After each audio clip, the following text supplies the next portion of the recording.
chuckles. I'm in danger. 250 can possibly go to the outside. He does go to the outside of Ricky Harden. Tries a slide draft him. Harden goes up the track. Now back down to the bottom. Gets a huge push from Tommy Ryan at the start finish. It's going to be Thomas George.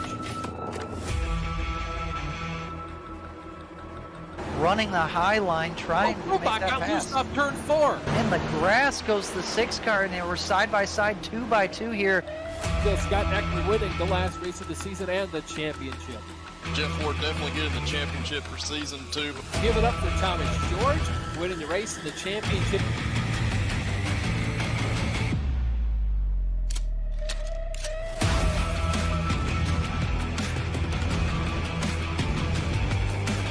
George overshoots the corner. Scott puts that car just where he needs to on the middle. It's going to be a drag race through the kink.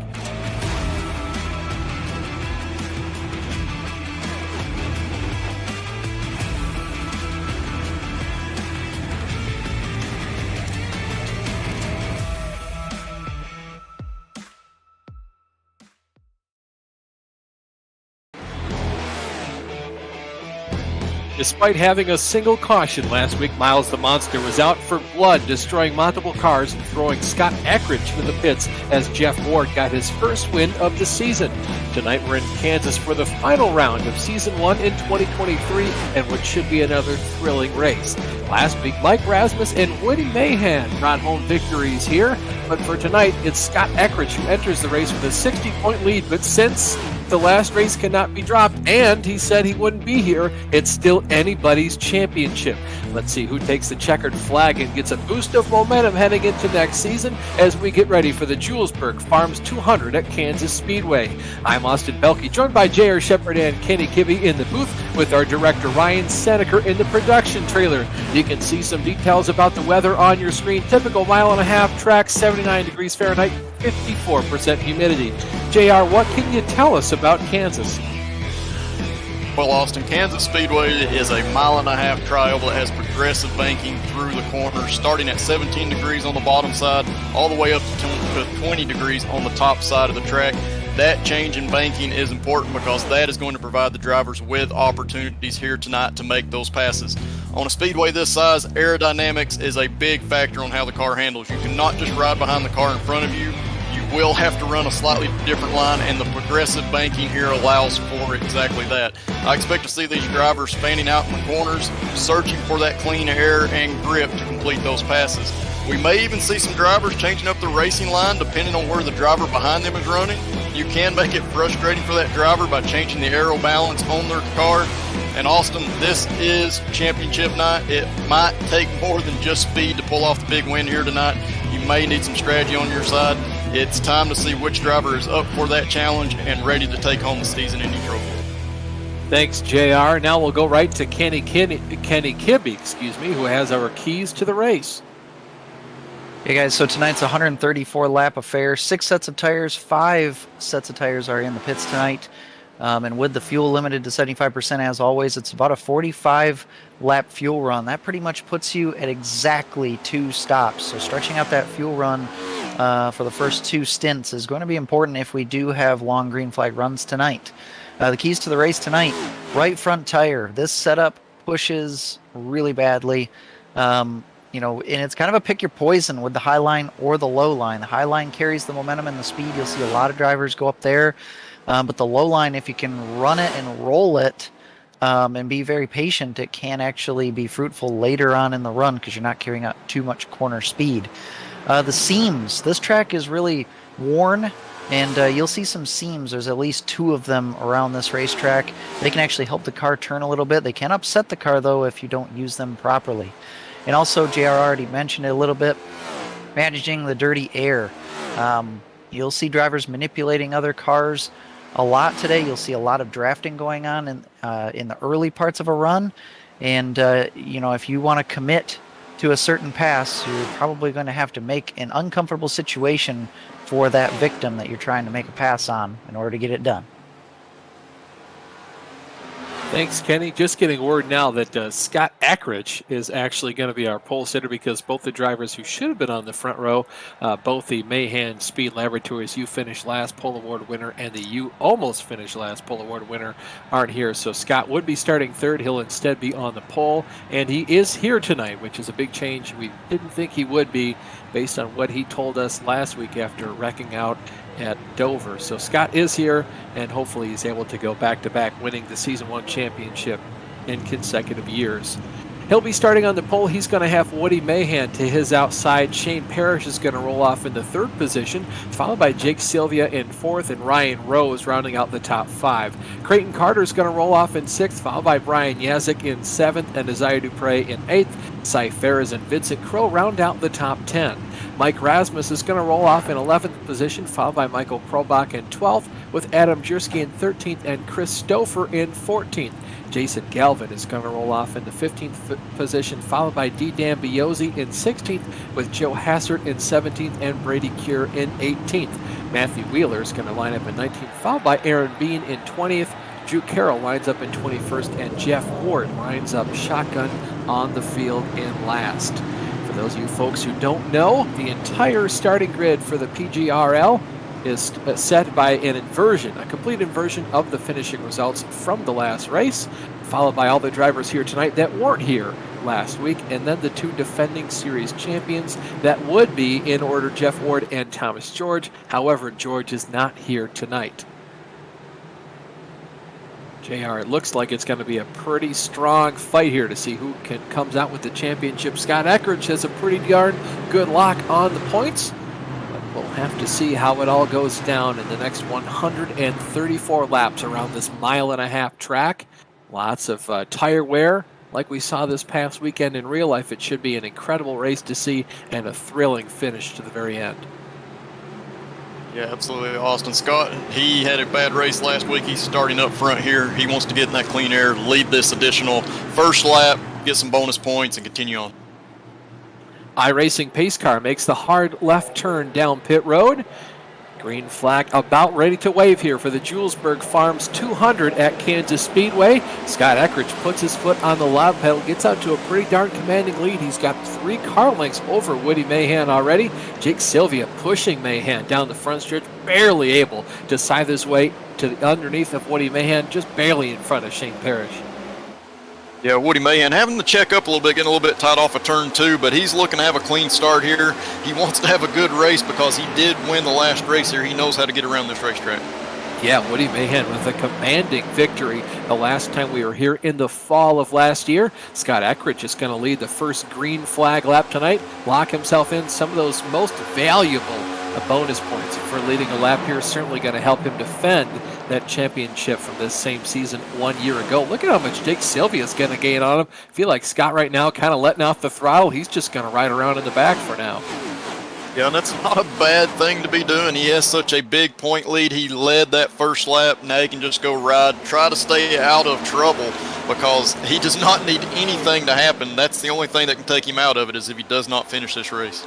So technically as well, Michael Krobach has also told us all he had to do was basically complete one lap, and he led the lap, so he should score points for tonight.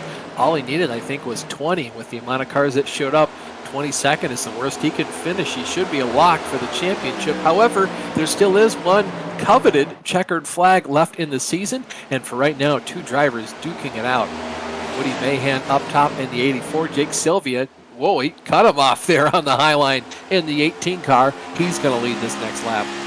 Yeah, and you can see in the corner, these drivers are going all over this racetrack using that progressive banking to try to get an advantage. Right now, Woody is trying to work that bottom line, and Kenny can kind of key in on this a little bit. I did see that you could shift a little bit here when you're running that bottom line just to keep your RPMs up a little bit off the corner. That may only help when you're side-by-side with another driver, though. Yeah, I mean, the shifting can potentially give you a little bit more drive off. But anything, I mean, drivers are going to try anything this evening to get the cars to turn because this setup is really on the tight side. And when you're on the bottom, you have to stay so patient in order to get the car to roll. But then on the top side, you don't want to you are going to be carrying extra speed, which could accelerate the wear of the front tires over the long haul. Oh, look at Vincent Crow went all the way up to the inside of Jake Sylvia. He's going to try the outside this time by in turns 3 and 4.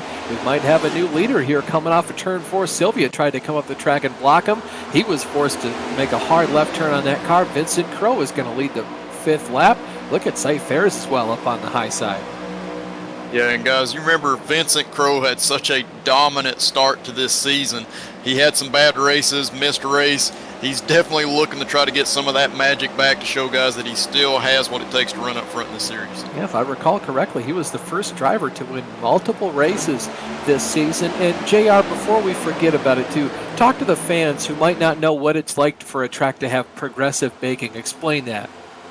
Yeah, exactly. So, through the years, we've seen racetracks become primarily a one-lane racetrack. So to solve that issue, tracks went to progressive banking, which means essentially the bottom of the track is banked less than the middle of the track and a little bit less than the top of the track. So this track, for instance, is 17 degrees at the very bottom. At the very top, it's 20. In the middle, it's somewhere around 18.5 degrees. So you can run different lines. Oh, we see Cy Ferris getting to the back of the guy in front of him there. I believe it was Jake Sylvia having a close call, but that progressive banking allows these drivers to run different lines. So you can run that longer outside line, but essentially be the same speed or faster because you have more banking to lean against. Excellent points there, JR. And how about Brian Yazik, guys, up here in the top 5, kind of flirting with the top 6 for right now, but he's one of those guys I really look to be fast, especially on these mile-and-a-half racetracks where tire conservation is an absolute must. Yeah, for sure. Looking back here, I believe, Brian Yazik, he had a 5th place finish here the last time that we were here. Another guy that you would normally look to be up there on the longer runs on a place that wears out the tires is Michael Krobach. He started back in 12th and has actually fallen back just a few positions, probably because he's already starting to save early. Yeah, after a strong finish last week for him at Dover, it's no surprise to see him starting in the back of the pack. And how about this, guys? Up at the front of the field, 2 drivers kind of, trading some slide jobs in turns 3 and 4. Vincent Crow is still going to have control of the lead. Jake Sylvia flirted with having it in turns 3 and 4 and then lost it again. And they got 3 guys waiting in the weeds. Oh, 1 car in the wall. I believe that's the 78 car. It is of Ryan Rose. Yeah, and again, the progressive banking is a line for some amazing races. These drivers have options when they get to each other because these cars on the larger tracks, you do not want to be right behind the car in front of you. It takes that air off of your nose, takes the air off of the diffuser underneath the car, eliminates some of that downforce. Your car will not handle well, so you have to go out and find that clean air. Jake Sylvia goes down to the bottom of the track in turn 1. He's going to try to slide job Crow. Crow's going to see it coming. He's going to turn the car down to the track further. Try and cover it off. It looks like here Crow is going to get the lead back. We'll see how it works for him, though, in turns 3 and 4. Yeah, and these guys have done an amazing job so far. Kenny can talk about it. He ran the race earlier this week in NIS. It is very difficult. These guys are really going at it right now, making some great moves, but it's really difficult to do like a slide job type move and gauge just how much throttle you can use on corner exit. Very easy to get into that wall on corner exit when you make a move like that. Yeah, it really is. The turn 2 wall really sneaks up on you for whatever reason. You carry a lot more speed through turn 2, at least from the driver's seat. That's what it felt like. And yeah, you have to like overcommit to the corner, whichever one you choose to pull off that slide job, and you have to slide up immediately. You cannot hesitate at all. And you have to know that you're going to be ahead of the car you're passing by the time you're sliding up. If there's any miscalculation there, it can be disastrous for both drivers. Yeah, and how about what happened there going into turns 1 and 2? Jake Sylvia pulled a slider line on Vincent Crow, and when Crow tried to turn his car down the track further to kind of block off that move, Jake Sylvia turned the car down as well and kind of prevented Vincent from doing that. And right now it's helped him retain the lead.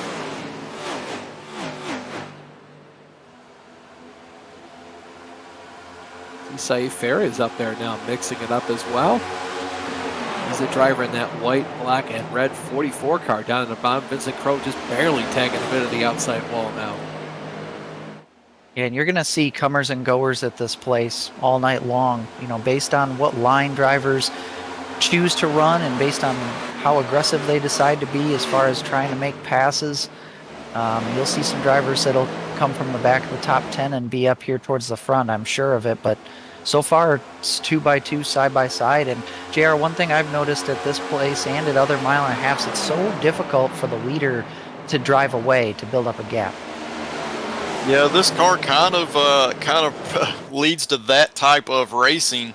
You can be so much faster than the guy when you're behind them, make that pass, pull away to about a second lead, but it seems like these cars, they just draft so well, they're able to suck up to that leader, and it's hard for that leader to get away unless you have a lot better tire wear than the guys behind you, and you're able to put in a faster lap time each and every lap. You're just not going to be able to pull away. Those guys behind you are going to be able to get back to you.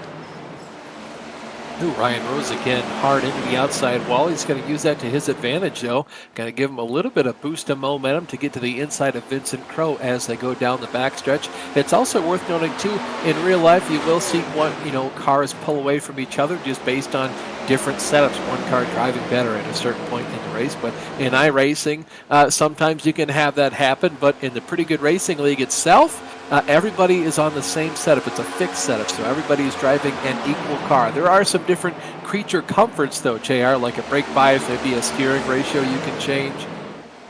Yeah, absolutely. So everybody's kind of got their own feel for what they want the car to kind of drive like, as far as the feel through the steering wheel itself, the input that they're able to provide. And the steering ratio is one way you can change that. So you can go to a higher steering wheel and actually soften up the movements through the input that you're giving the car, so you're not causing that car to overreact each time that you jerk on the steering wheel. Some drivers like to turn the wheel a lot, some drivers like to turn it very little, so those are changes you can do. And also, like you said, the brake bias, they use very little brake bias at a place like this, but you can put a lot of rear brake to make the car freer on entry, or a lot of front brake to tighten it up. Saif Ferris continues to hound Jake Sylvia and the 18 car for the lead. Just behind those two drivers is the battle for the last podium position. It's between Vincent Crowe, Woody Mahan, and Ryan Rose.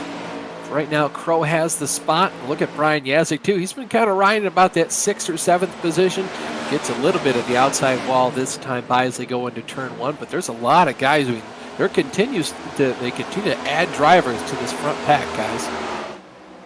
Yeah, and Brian Yazik's one driver who's kind of just looking forward to the next season and looking for a boost of momentum. And, this is one reason why, even if you might not be in the points hunt or anything like that, if you know you're going to be racing next season, you stay with it and see if you can get a good result and possibly boost your momentum and your confidence going into the next season.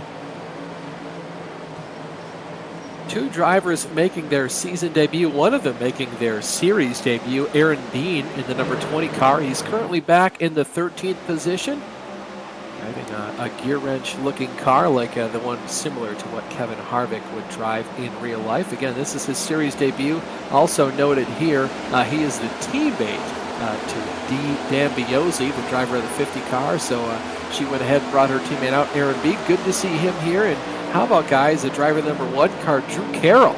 He's making his season debut. We saw Drew a lot last year. I believe he also won the Indianapolis Road Course, so no doubt he's one of the drivers really looking forward to getting into the meat and potatoes of Season 2 of 2023.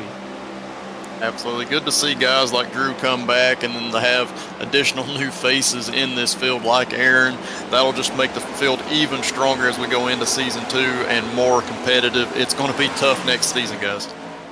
Further up the field, the battle for the 3rd position continues to stay hot. Woody Mahan and Vincent Crowe continue to battle out. They continue to trade slide jobs with each other. Vincent Crowe really had to get checked up that last time coming off turn 2. He's now been caught by Chris Stouffer. And how about this, guys? Chris Stouffer has gained 9 positions since the start of this race.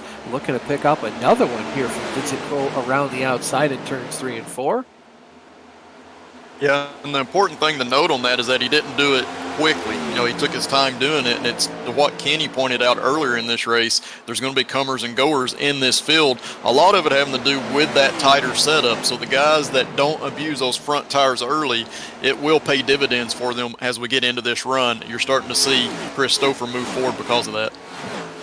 Yeah, Jason Galvin, another driver who continues to creep further and further into this front pack picture. He's driving the number 42 car. He started back in the 15th position. Right now he's up 6 spots in 9th. You can see they really fan out ahead of him as they go down the front stretch. Kenny, though, further up the field, Cy Ferris in the 44 car continues to stalk the 18 machine of Jake Sylvia. And just as I was going to ask how he could possibly get that lead position from him, Sylvia got really tight in turns 1 and 2, had to check up his momentum quite considerably. This might allow for Ferris to get to the inside and take the lead. Ooh, just barely not. But Kenny, if you're in the shoes of Safe, what do you do at this point to try and see if you can't pry this thing away from Jake Sylvia? Well, you have to try to do it without losing any spots, and that's potentially what's going to happen here to Safe as Woody Mahan looking underneath him. But, you just have to run a different line, whether that means going for the slide job or, sometimes if the driver in front gets a little bit lazy down the front stretch or the back stretch, you can get to their outside and actually have the preferred line going into one of these corners. So that's potentially an option. Or, if you saved your tires, one option is going to be just straight up running the low line. You give the leader the high line, and if you're able to roll that bottom or the middle, you can actually just be patient, run that line intentionally, and make a pass that way. Guys, right, look who's doing that right now. Krobach is doing that very thing, and he came from the back. He was not running well earlier. We speculated he was saving his tires. Now he's up front using that inside line. All right, Kenny, not to put you kind of on the grill at this point, but as has been the case all season long, these drivers are limited to 75% of what you might find in an NIS race and what they have in real life. With that being the case, what's our fuel window again? We have to be getting at least maybe within 10 laps or so of it. Yeah, so about 45 laps is what I'm expecting these drivers to go, give or take a few. So that's going to be, we're a little over halfway through this first stint here, and you're definitely starting to see that crossover point where some of the drivers are starting to make their way to the front, and Krobach looks really good right now, and he's just running where other drivers are not, and that's the beauty. If you decide to save your tires, you can just run wherever you want, and nobody can really do anything to stop you at that point. And we still got a decent amount of time left in this stint, and Krobach's already looking for the lead here, 3 wide. Yeah, I got Clowns to the left and Jokers to the right. He's going to come off turn 2 on the backstretch, 3 wide. Just barely for a second cuts back down to 2 wide. He should be able to clear Saif Ferris as they go through turns 3 and 4 this time by. He's going to pinch him quite considerably there. Should be able to clear himself as they come off of turn 4. Now he's only got one more driver left until he get himself some bonus points as well for leading a lap. Couldn't be long, and the one thing that I see Krobach doing is he's entering that corner a little bit easier than the guys in front of him. What that's allowed him to do is to be able to turn down the track and get that clean air and run where he wants to, also being able to get back to the throttle before those guys in front of him. So he's making that tire wear that he's been able to save work really, really well right now to his advantage. 2 other things to note that last time coming off of turn 2, Saif Ferris got the outside wall, lost about 3 or 4 positions. Another driver now up into the podium positions is the one and only Mr. Consistency, Mike Rasmus. He's gained 8 spots, starting in 11th. He's up to the 3rd position. Michael Krobach are now working to the inside of Jake Sylvia as they come off of turn 2. It's a drag race down the backstretch. It is, but he already led that lap the last time by just barely, so he's got his bonus points. He's just looking to try to get that clean air so they continue to roll. Oh, Sylvia gets on the outside wall. Oh, yeah, he got the outside wall. I don't know how Michael Krobach kept his car going in a straight line. Sylvia continues to spin that car, getting it loose and sideways, all sorts of one way and the other. Going down the front stretch, he's going to lose almost every position he had. Yeah, that's a big loss for him, a lot of track position loss, so he's going to be on the back side of strategy now. He's going to have to try to do something different to help get himself back up to the front when on this next round of pit stops. Yeah, that happened because he came off of turn 4 extremely tight, had a lot of wheel into that car, bounced it off the outside wall, and I don't know how he didn't collect Michael Krobach in that whole accident, but thankfully for Krobach, he's still out there, got his car in one piece. And how about this, guys? Jeff Ward started tail end of the field, 22nd position. He's already up a whopping 17 spots to get himself into the top 5. Yeah, starting to have a Jeff Ward kind of race that we used to see last year during the multiple seasons. Obviously not having a great season this time around. Does have the 1 win, but he's looking to get that momentum turned back on his side going into season 2 here. So as they run for right now, Michael Krobach in first, Woody Mahan second, Mike Rasmus in third, Jeff Ward fourth, Shane Parrish is fifth. Rounding out your top 10, Chris Stouffer is sixth, Brian Yazik seventh, Cy Fair is in eighth, Adam Jersky in ninth, and Scott Eckridge, the man who started on the pole, led the first lap and then decided to drop back to the rear of the field. He's already recovered to the 10th position. And that's another driver who's just wrapping the bottom right now, just running where the majority are not. And all these drivers who are comfortable at this point in the run are running that bottom. The drivers who are not, who don't feel like they have the greatest tire wear, they're running the top side because that's the safest route and the route where you can kind of still fight even if you have an ill-handling race car, as long as you don't get too tight and hit the outside wall. Adam Jersky, of course, pulled off, I'm going to call it an upset win overall over Scott Eckridge when we were out in Phoenix earlier this year. That was really cool to see Adam get it. Also denied Scott his winning ways until later into the season, and of course he went on to win 4 in a row. Looks like we do have one driver on pit road. It's Aaron Bean, the rookie, all by himself. Looked like just a regular pit stop, maybe a few seconds of damage repair. It was a 15-second stop. But looks like he's going to rejoin. Yeah, I might be kind of curious too if maybe this is his shot, trying to make sure he gets maybe a stage point or two, or if he's just trying to cut this race into maybe a 4-stop race or a 5-stop race or something. It, you know, kind of with a fuel window like we have, and the fact that tires do fall off quite a lot here. I mean, you look at a guy. I'm just going to take maybe a Scott Eckridge, for instance. The last time by, he ran a 32.5. The fastest time he put down in practice was a 31 flat, and in the race pace, his fastest lap time this entire run has been a 31.5. So times have already dropped off about a second a lap overall for these guys. Well, it is a good point. I mean, you could pit at lap 35 and then at lap 70 or so, and then at about lap 100 and call it good. It'd be potentially an extra stop, but if you're going to commit to a strategy like that, it's best to commit early. And again, not exactly sure if it was intentional or not, but we do have a couple other drivers coming in. We had Brady Cure in the pits now, Dee D'Ambiozzi is in now, Andrew Carroll is in, all drivers that were towards the back of the field. So we'll have to just keep an eye on this, and if we go green, this could be an interesting strategy. Yeah, it could really work out for him. We'll have to see how it plays out, though. Scott Eckridge continues to make his way further up through the field. The Galgo you're watching on your screen, oh, yellow flag in the air. Well, that's pretty much going to undo the strategy of those early pitters. They'll have to take a waiver on. But yeah, Vincent Crowe, classic case of just getting tight out of turn 4, and he was unable to keep his car from spinning. We'll take a look at it here. Just gets really tight, hits the outside wall, and almost saved it through the grass.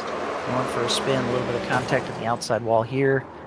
I'm sure he'll be able to continue, but JR, it's so easy to oh, I didn't even notice that. Yeah, how That about was Matthew extra. Wheeler? Yeah, just a really late hit there. So that's going to be some extra damage for both of those cars. Yeah, and Kenny, I'll let you chime in on this one too, but from that, I couldn't tell who it was, but the car in front of him actually made contact with the outside wall before him. How easy is it to follow that car ahead of you into the wall when they do that very thing?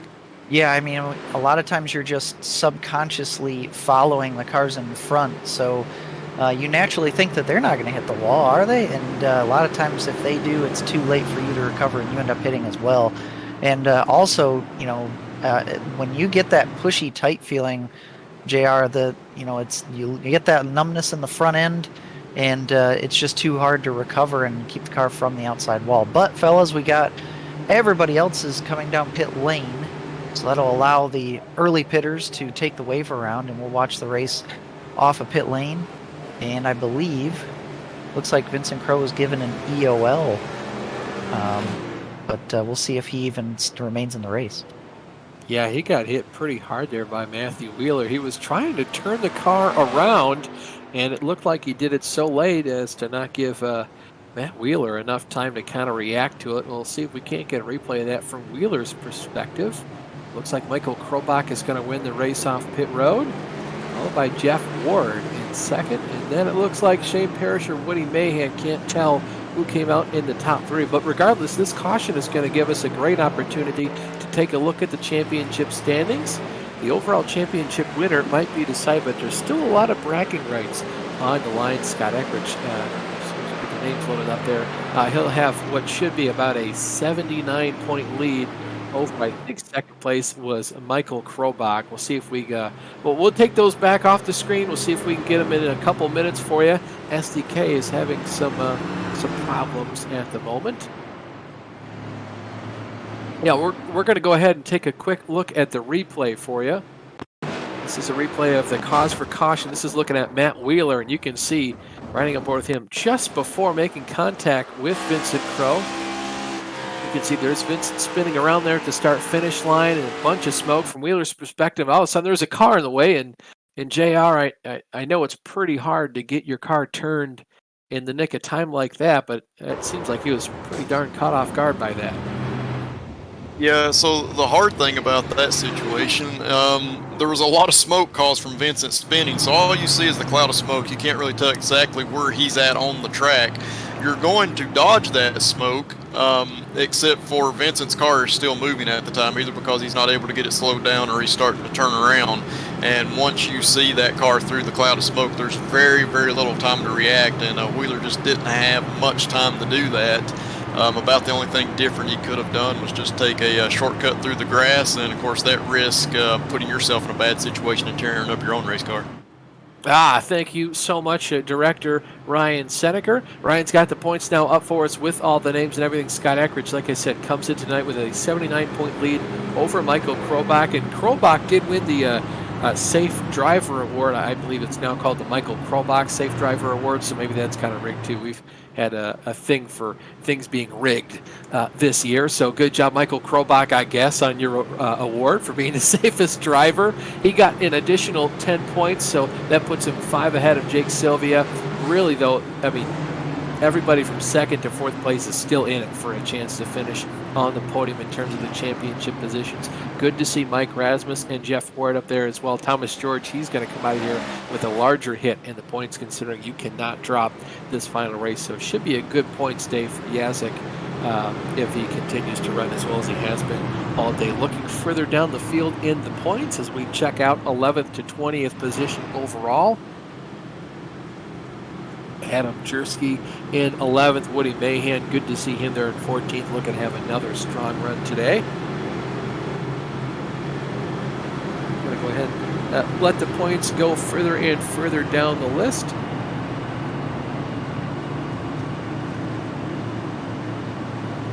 See, a lot of these drivers had part-time efforts this season, but hopefully we'll see them a little more often in the next season. Just before we go back to Green Flag Racing, Julesburg Farms is Northeast Missouri's premier elderberry grower, providing everything from plant starts to sustainably grown elderberries. You can like them on Facebook at Julesburg Farms.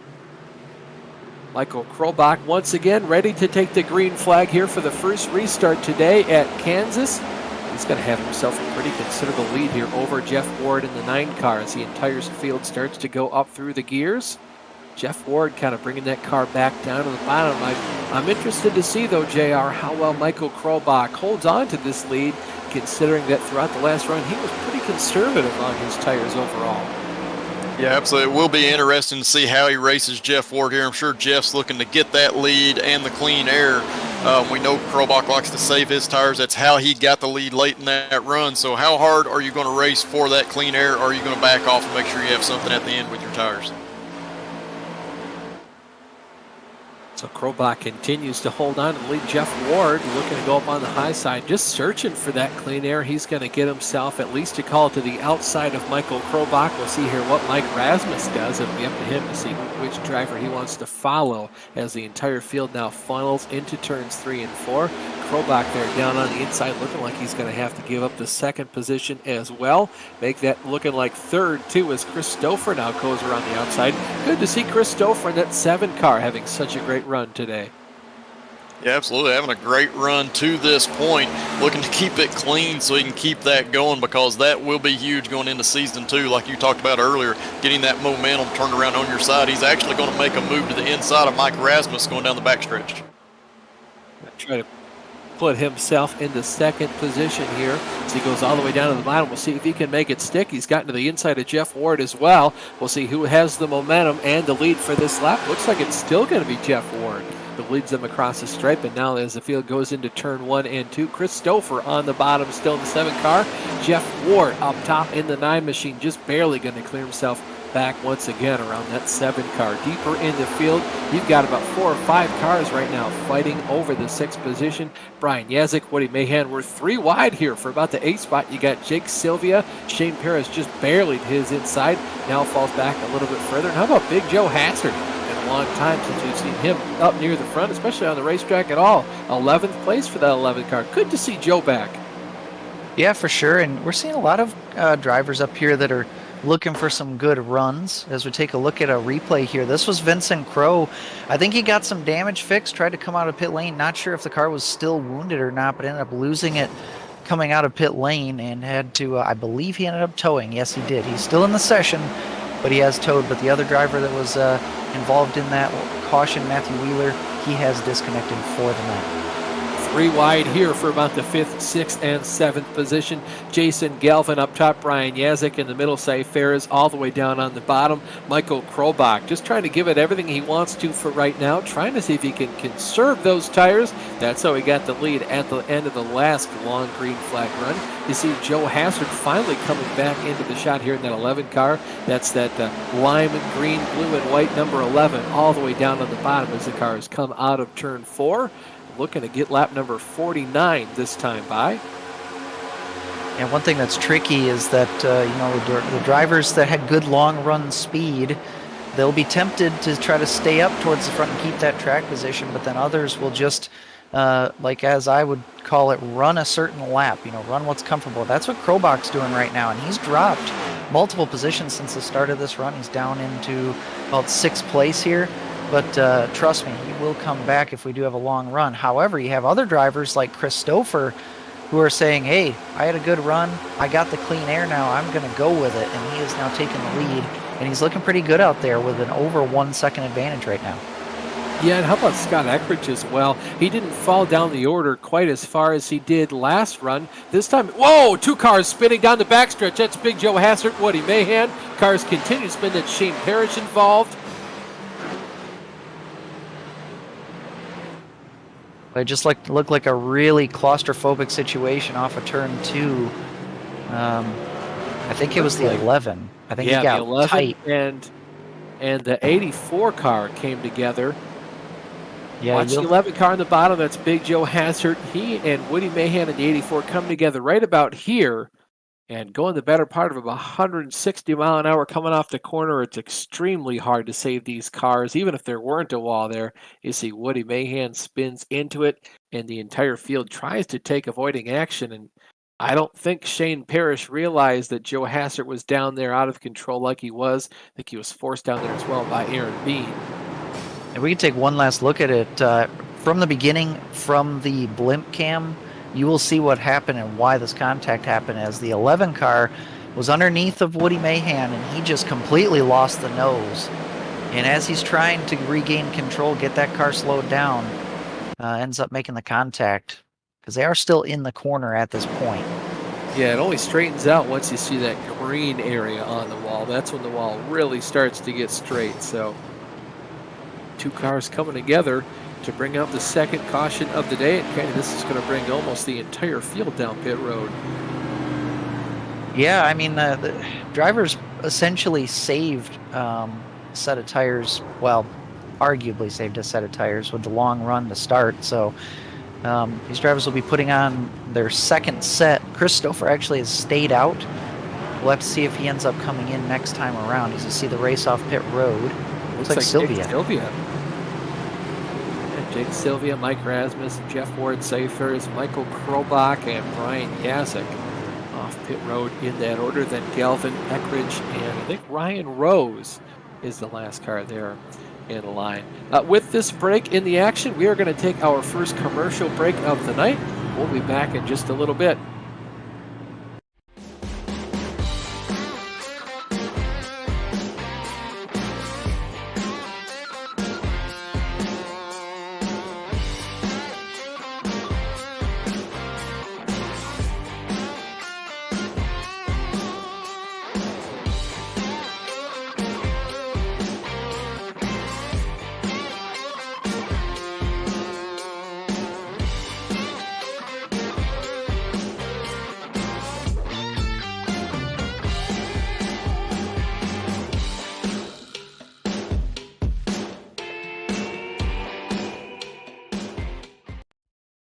Racing isn't easy, but experiencing it is. iRacing puts you in the driver's seat with the industry's leading sim racing game. Drive on laser scan replicas of the greatest racing circuits from around the world. Go head-to-head against other drivers chosen by skill-based matchmaking to ensure competitive racing at every level. Compete across all your favorite series. In officially licensed cars, engineered to deliver the most accurate driving experience possible.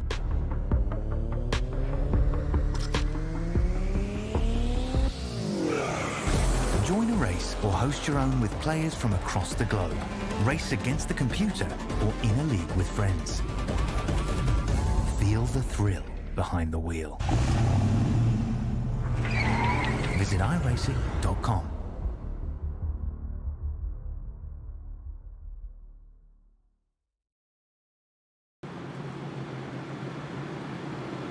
Welcome back to the Julesburg Farms 200 at Kansas Speedway.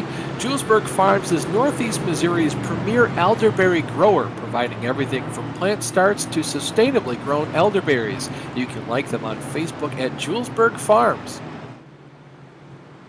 Here on lap number 54 out of 134, we've had 2 cautions so far. You're joining us right now. This is the final race in Season 1 of 2023 for the Pretty Good Racing League. Scott Eckridge has pretty much locked up the championship for right now. However, all the drivers, including Scott himself, are still racing to see who can come home victorious in today's race at all. Chris Stouffer is currently your leader. On the most recent caution, he did not come down pit road and take tires, so everybody else should have about 10 to 20 lap newer tires than he does. Jake Sylvia lines up in second, followed by Mike Rasmus in third. Jeff Ward is fourth, and Say Ferris is fifth. Rounding out the top 10, you've got Michael Krobach sixth, Brian Yazik in seventh, Jason Galvin eighth, Scott Eckridge in ninth, and Ryan Rose rounds out your top 10. iRacing pace car has its lights out, should be making the hard left turn down pit road this time by. There it goes. And now the entire field is in the hands of Chris Stouffer in the 7 car. Flag waves once again. Chris Stouffer not out to the largest lead we've seen so far. Jake Sylvia resolutely sticking on to his back bumper. We'll have to see what Jake Sylvia does as the cars now flood into turns 1 and 2. Watch how much grips Jake Sylvia has up on the top side. Oh, he got loose though, JR. He's having to back out of the throttle. Something fierce. And there goes Cyan Ferris spinning down the backstretch. Yeah, that checkup, we'll have to get a replay here, but that checkup definitely affected what happened in the backside. Jake Sylvia looked like he got tight there coming off for turn 2, was forced to check up, and as soon as that happened, I think Say Ferris saw that, checked up himself, and Brian Yazik had absolutely no clue any of that was happening out his windshield. Of course, you can't see through the cars, and that's where the contact was made between the 44 car of Ferris and the 55 of Yazik. Honestly, guys, I think this was a separate incident. You'll see Say Ferris actually gets really loose off of turn 2, and he was actually kind of dancing around on the seam, and that's what got his car sideways, and then Yazik didn't check up in time. Yeah, I completely agree with that one, Kenny. From first glance, it did look like there was a checkup up ahead, but yeah, Safe, he definitely just got loose, and in the process of saving it, Yazik was not able to get checked up enough. So, yeah, 2 totally separate incidences there. We'll see if anybody chooses to come down pit road this time by. It doesn't look like anybody will, so everybody can kind of continue to stay out on track. I was really interested to see if how Stouffer was going to do, and actually at first glance on those 10-lap older tires, actually didn't look too bad coming out of turn 2. I thought he was going to get swamped immediately, but granted, we didn't get one full lap down. You know, sometimes you'll have some good grip on tires that have been heat cycled a time or 2. So it looks like then, I mean, the stage is going to end in about 10 laps from here. We should have about 7 to go in the stage when we go back green flag racing, if there isn't another caution before then. So Chris Stouffer sitting pretty. Yeah, I do have a feeling he'll still drop some spots, but what he's trying to do here is hope that we run a decent amount of laps and then maybe get a caution where everybody pits again, and he'll essentially have saved a set of tires. That's what his hope is, and that set of tires could come in handy late in the going. He's not in the points championship, so he's basically just trying to come up with some way to win this race. And this break in the action once again means we'll go to a quick break here, fill up our water bottles, as the drivers no doubt probably took a big gulp of theirs when you came down pit road. It's amazing how much you sweat, or at least you feel, you get thirsty when you're behind the wheel of these virtual racing cars. So we'll be back in about 30 seconds.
Welcome back to Kansas Speedway. We're here for a 200-mile event here, Julesburg Farms 200. 134 laps around this mile-and-a-half speedway.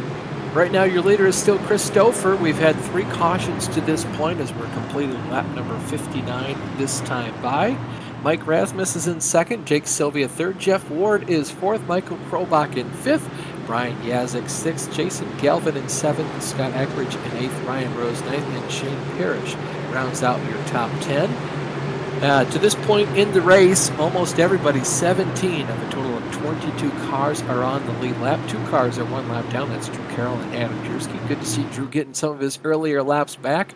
Drew was kind of put off guard here by an early caution when he brought his car down pit road. Wasn't quite able to take advantage of the lucky dog at that point or the wave around. Good to see him getting his laps back. Joe Hassard 6 down, Vincent Crowe, Matthew Wheeler pretty much out of this one. They have both left the session. iRacing pace car goes back down pit road. Green flag waves once again here in the Julesburg Farms 200 at Kansas Speedway. Stouffer once again not out to one of the largest leads we've seen so far, but he did a pretty darn good job at defending that lead the last time we went back to green flag racing. You see Mike Rasmus up top around the outside of Jake Sylvia. This might play into his hands perfectly as they come off of turn 2. Chris Stouffer goes from the bottom of the track to the top, and that's going to give Mike Rasmus a huge draft down the backstretch. Yeah, and Stouffer essentially is trying to get in front of those guys and put them in dirty air. Sylvia's going to be able to work his way around on the bottom side, but Stouffer's coming back with that momentum. May be able to get to his quarter panel going into turn 1. And look at the 70 car. Scott Eckridge, 3 wide all the way down on the bottom. Dove to the inside of Jeff Ward that time going into turn 1. He's really hungry. I'm sure he'd like to get himself a stage win here before the season is over. He's just barely going to get in front of the 42 car of Jason Galvin as that 7 car, Chris Stouffer, continues to drop down through the field. Yeah, and eventually, Kenny, I don't know. I kind of expect Stouffer to even out before this stage is over with. Once the tires kind of take place, he's back in that high line that's a little bit more of the line where you can hold the other drivers off a little bit easier, and he looks like he's got speed at the moment. Yeah, well, he's running that safe line to where it'll take a few laps for the drivers to work their way around him. But remember, too, we will have a stage end, but it won't be a stage caution. So Stouffer's going to have to keep going here and hope that eventually there's a caution or just somehow strategy gets flipped on its head so that he can take advantage of the set of tires he's saving. Another storyline developing here. Michael Krobach, he's trying his best to get some good stage points. He's running really hard right now, trying to take that third spot, trying to gain some points on that championship battle against Eckrich. Eckrich currently right now sitting in the 8th place. If he can get some stage points himself, he'll put a nice tight grip on this championship. Yeah, Eckrich right now riding around in what is the 6th or 7th position. Riding on board here with Michael Krobach. He's the driver Kenny just mentioned in the 3rd position, trying to take away that 2nd spot from Mr. Consistency, Mike Rasmus. That's the 68 car just up the road, and the last thing Michael Krobach wants to have happen is for Jeff Ward to get up here and steal some of those crucial stage points away. He's going to get a poor run here off of turn 2, but resolutely the 9 car is going to stick down on the bottom. Yeah, Jeff getting to the inside of Mike Rasmus. He's got the shortcut line getting to the apron on the front stretch. Going to be about even as they go off into turn 1, but Jeff's running a really nice entry. He should be able to clear Mike, assuming he's able to get up before corner exit. Yeah, and how about Brian Yazik coming into this fray as well? Chris Stouffer is stabilized, thankfully for him right now. He is in the 5th position, should be dropping back to 6th this time by the line, assuming Brian Yazik is still able to hold on to that 5th place position. Up at the front of the field, it's still Jake Sylvia. He's only got to do about 2 more laps before he can get another 10 bonus points. The stage points are paid out the same way as in the NASCAR Cup Series. 10 points to the leader at the point of the stage, and 1 point to the driver in the 10th position at the end of the stage. And Eckrich right now has actually lost a few spots. He is outside the stage points at the moment, and we're coming to get essentially the white flag of this stage end. Krobach right now set to get potentially about 6 points, and that anything will help, especially if Eckrich is unable to get any. Yes, stage points will be awarded at the conclusion of this lap, number 67, officially the halfway point in the race. Krobach continues to try and wrap that bottom, trying to see if he can pull away 1 more position here from Mike Rasmus to go ahead and get himself 7 points instead of just 6. Looks like Mike's going to let him go here to get that extra spot. Jake Sylvia is going to come off of turn 4 and win the stage and get 10 bonus points. Jeff Ward is going to finish in 2nd, so he should get 9, and Michael Krobach should get 8 points. And that's big for Jake Sylvia here, because remember, he came into this race, I believe, 4th in points, but he's racing Vincent Crowe, who is now out of this race, and Michael Krobach. So he's trying to inch forward and close in on that gap that he came in. Yeah, just a reminder for the folks at home, this race cannot be dropped over the course of the 11-week season here. You're allowed to drop 2 of your worst races, but you're only allowed to drop races 1 through 10. The final one cannot be dropped. So for Vincent Crowe, this race is going to officially count toward his championship run. How about Chris Stouffer? He still grabbed a few of those stage points, and he's still hanging in around the top 10. And JR, like you said, maybe these tires will equalize. And here's another thing to think about. Those drivers who are going for the stage points, they drove really hard for that about 10-lap run there, and they might end up paying for it here in a few laps if we have a long green flag run. You might see other drivers who didn't get stage points end up actually benefiting as far as a race result here. Yeah, I agree with you, Kenny. I think the fact that we were so close to that stage end really helped Chris Stouffer, because these guys went really hard and really hard really early. They have used up some of their front tires, which we suspect is going to be what wears out first on these cars. So definitely he's going to equalize a lot earlier in this run than he would have, and he already had speed. So I think if you're a car that has speed, you can potentially stay out on older tires and not lose as much, save an extra set of tires like you talked about for a potential late caution in this race.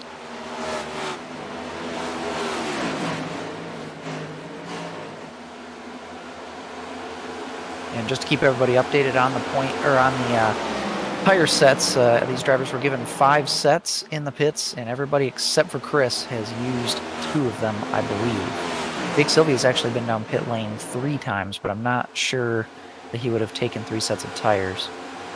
Yeah, I would assume, at least for his sake, maybe he came down in an extra time to top off on fuel or something to that extent. Pretty large gap, though, between the driver in second place, Jeff Ward, back to Michael Krobach. It's about a second of separation between those two drivers, and then behind Krobach, once again, business starts to pick up. Pretty hot battle here going on for the fifth spot between Jason Galvin in the 42 car, Mike Rasmus in the number 68 machine down on the bottom of the track. They're going to come off of turn 4. Those two Toyotas continue to battle. And again, this is for that fifth spot, and just behind them, there's another two-wide battle. The number 20 car of Aaron B making his series debut tonight. He's battling with Woody Mahan in the 84 car. He's getting a lot of experience with the drivers in this series right now. He's racing with some of the best, being up there into that top 10 and continuing to try to make his way forward. So definitely a driver that we will look forward to watching in season 2 and seeing how he's able to contend. Yeah, and he's doing everything I try to do whenever I join a new league. He's kind of just up there getting some valuable experience, kind of racing around the big guys, just having a quiet night, not really doing anything too flashy. He's at the front of the field. Jeff Ward goes for a commanding pass there on Jake Sylvia as they come out of turns 1 and 2. Looked like Jake Sylvia had to check up something fierce in the middle of the corner. Jeff Ward to get up there and pass him.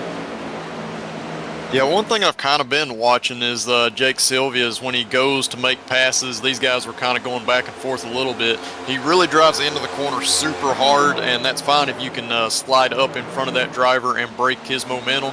But in this case, Jeff Ward was paying attention to that, was able to do that crossover through the center of the corner and pull off a huge lead coming off. Well, it really does, JR, too. It also really burns up that front tire.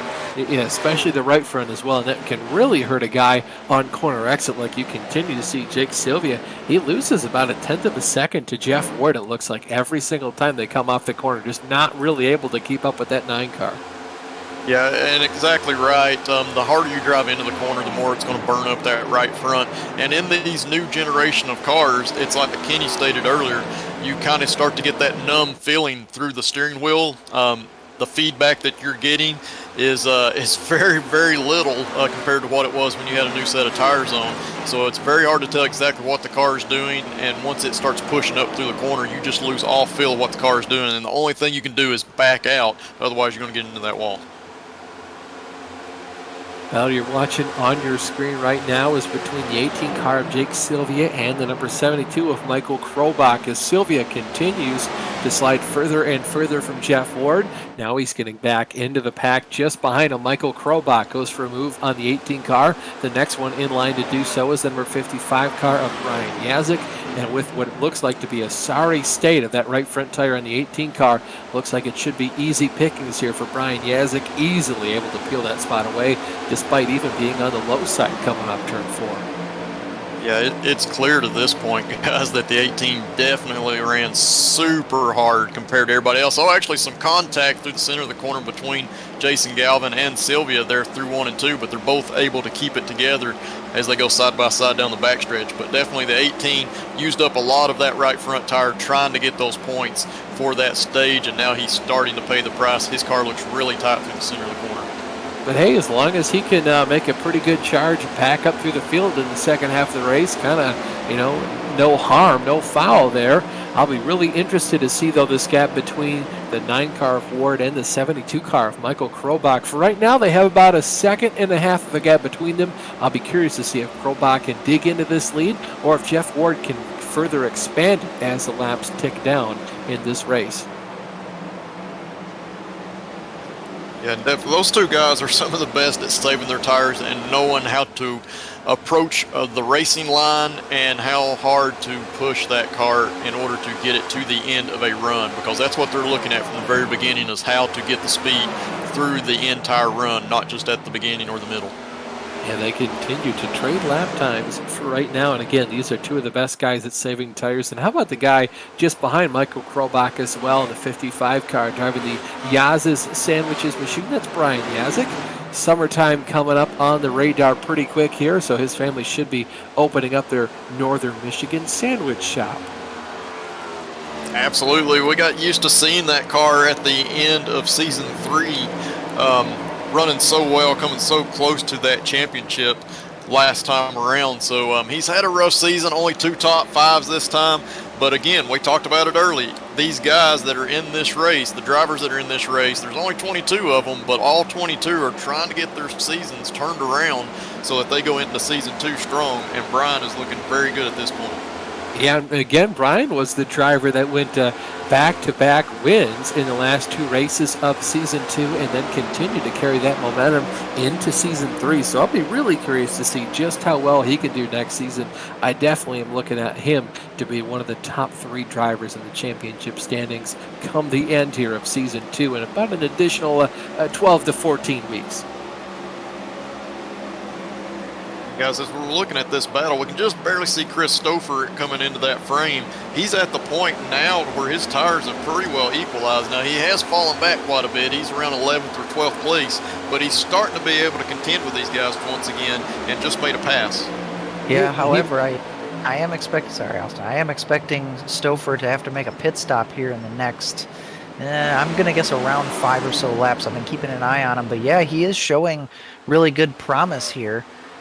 But he is going to have to pit at least 10 laps earlier than the rest of the field.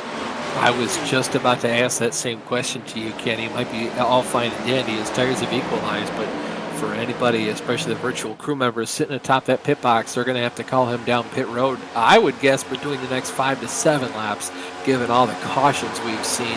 But I definitely expect for that 7 car to have to come down pit road soon. And at that point, he's got to be hoping this race continues to stay green up until the point where all the leaders have had to make their pit stop as well. Yeah, and ideally, Austin, he's hoping it stays green and that the leaders come in like you said, but then we also run an additional, say, 15 or 20 laps, get some tire run in, so that way if a caution comes out, he's back on the same cycle of tires as everybody else.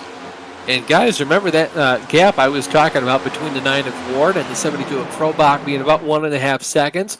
Krobach has almost cut this lead. He has more than halved it to Jeff Ward. You can see the interval on the left-hand side of your screen right now, just over a half a second at the 6/10 mark. He's been reeling in Jeff Ward like nobody's business up there. Yeah, and he's done that throughout this race. Anytime we have a 20 or 30 lap run, he's just able to save the tires. And he doesn't lose a lot of time at the beginning, guys. We've seen a lot of drivers lose time at the beginning of the run and not be able to get back up toward the front. But Krobach's able to only lose a few positions, and then at the end of the run, he is the fastest car out there. We see him continuing to close that gap. Yeah, barely. You see him just barely squeak in there. You see the text on the left-hand side of your screen for that interval. Again, if you're unaware, at more than 1 second, the text is white. Between 1/2 and a whole second, the text is yellow, and anything under a half a second, that interval shows up as orange text. So you can start to see when the battles between 2 different cars are really starting to heat up. And right now, there is no battle getting hotter on the track than this one for the lead. Michael Krobach has got about 0.3 of a second between himself and Jeff Ward. The only issue he's going to have, he's at that point where he is close enough. He's going to have to start running a slightly different line. And you can see entering the corner and on exit, he's able to dip his nose just barely lower than what Jeff Ward is running. That's allowing some extra air to go on that left front and help rotate his car through the corner. Just a reminder for you folks at home, Michael Krobach has come oh so close to winning multiple races this season. Still looking for win number 1. Jeff Ward in the same boat. Finally got his first win of the season last week at Dover. Michael Krobach is going to dive the car down to the inside of Jeff Ward in turns 3 and 4. He's going to try to slide the car up the track and completes the move. Jeff Ward looks down to the bottom. It's going to be a drag race to the line. Looks like Jeff Ward, by about 2/100ths of a second, barely able to cover off Michael Krobach as they head down into turn 1. These guys are starting to play some aero games with one another. Absolutely, and that's where we talked about earlier with Kenny. It is so hard when you try to do that late move going into the corner and try to do the slide job through the center. Michael threw it in there on the bottom and slid up, but it's hard to gauge exactly when to get back on that throttle so you do not push up into that outside wall. And obviously he had to check up a little bit there, and that allowed Jeff to do that crossover. See if Michael Krobach can mount another charge here. He doesn't seem to have the tire life, or at least the maneuverability. It looked like the first time he caught up to Jeff Ward. We'll see if he continues to get closer and closer and then make a move for it.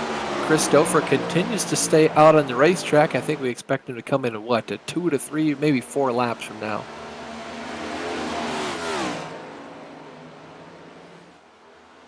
Looks like there's a little bit of a discussion between Aaron Bean and another driver, probably Jake Sylvia. Yeah. They kind of mild-mannered about this, just saying, well, let's look at the replay later.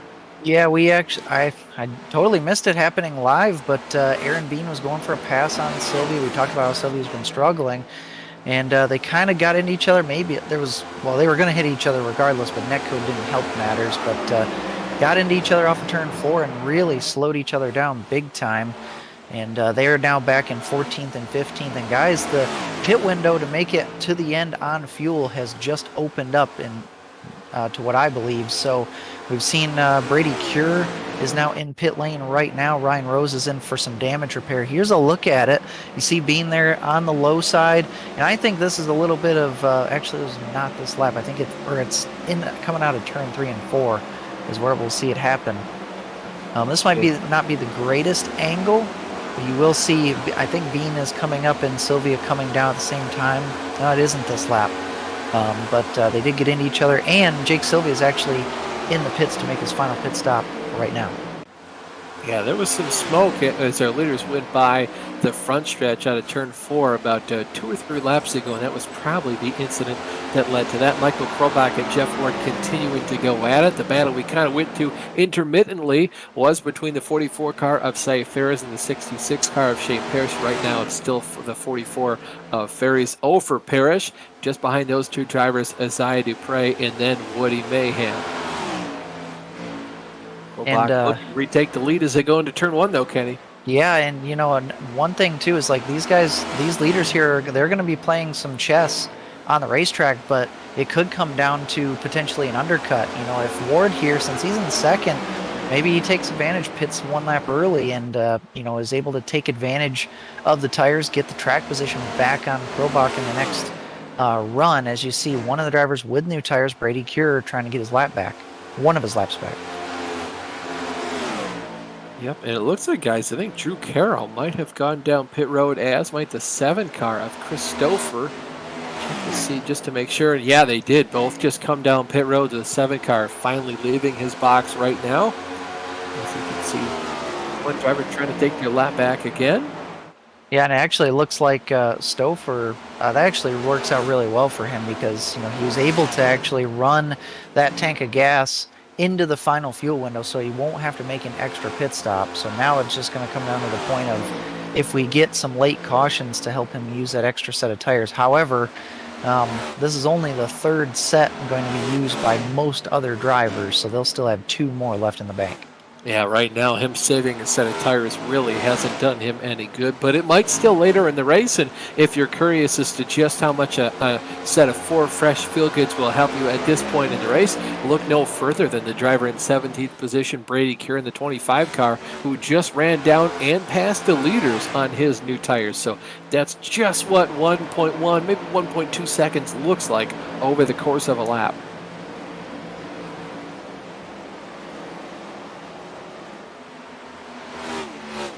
And still the leading drivers remain out on track. They have not come down for their potentially last pit stop. Really none of the front runners have yet, other than Sylvia and Stouffer. They were in the top 10 at points during this race, but not when they came down and pitted.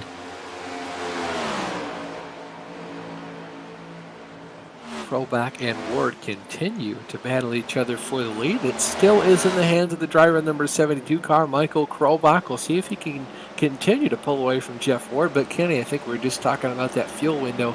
Even for these guys, they should be coming into the pits about 10 laps or so. That's when they'd run out. Looks like Michael Krobach, though, I think he's got to pit this time by. He might have just said over the radio, and it looks like Jeff Ward is going to follow him in. And with that, Scott Eckrich was in 3rd. He'll assume the lead as he goes around the outside of these 2 guys now, both heading to pit road at the same time. And how about this? Brian Yazik brings his car down to pit road as well.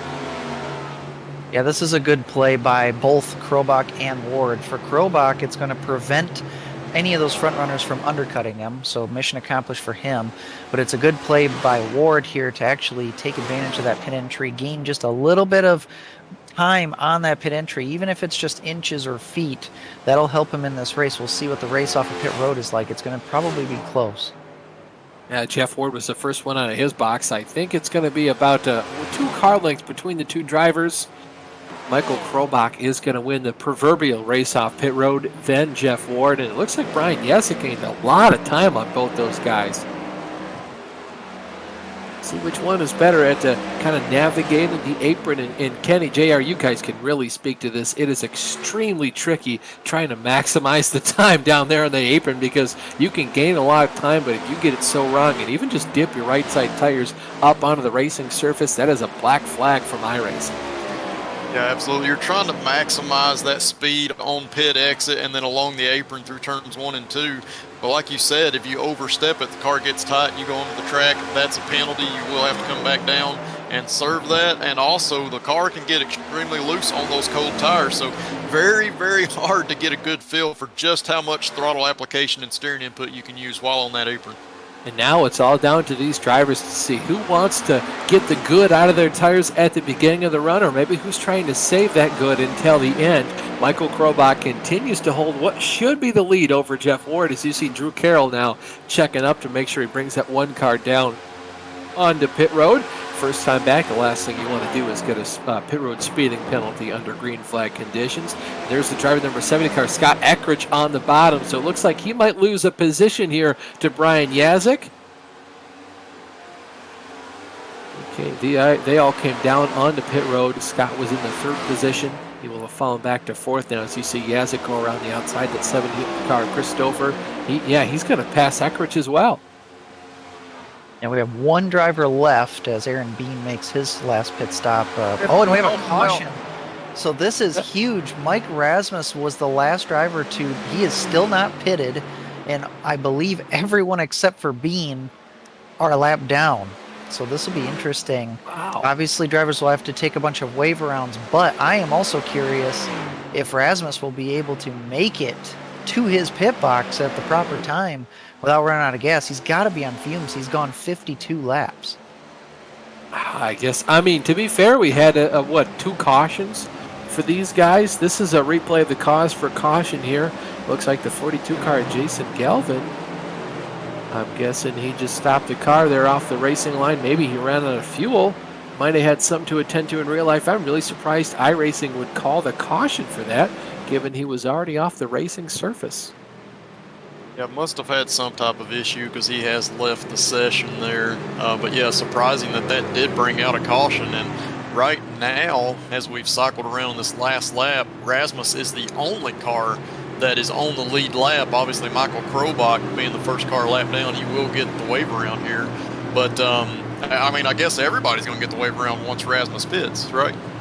Yeah, everybody... as long as they didn't already pit.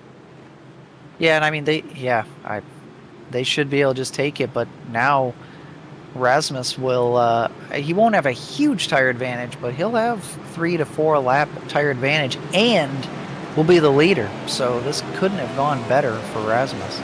Yeah, and everybody should have to start single file behind him. So it'll be like one of those restarts you're used to seeing inside 10 to go in a Winston Cup race. How long has it been since we saw a single file restart for Cup cars on a Cup track? This is going to be interesting, to say the least.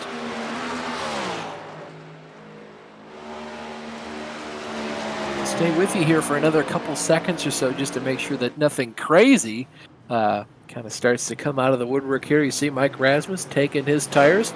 Wouldn't it be something if he was able to come away with the win here? Now, one thing to note is Michael Krobach ended up getting the free pass. So he will be on the lead lap and obviously ahead of all the wave round cars. He's essentially going to line up right where he would have anyway. But I guess it's not really going to change a whole lot. However, he should be able to make a free pit stop here and be ahead of the wave round cars, if I'm correct.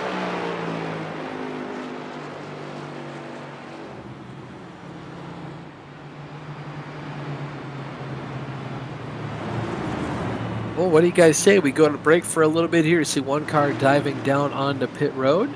Looks like that was Brady Cure. And here is Michael Krobach as well. Well, Krobach should be allowed to pit anyway and not lose any track position because he's the free pass, so he's making a scheduled stop. However, I'm seeing Jeff Ward come down pit road now. He is just legitimately a lap down. I'm surprised that he would not be taking a wave around just to keep his track position. Unless he feels like there might be another caution in a lap or two, and he'll be able to get the lucky dog then. Perplexing.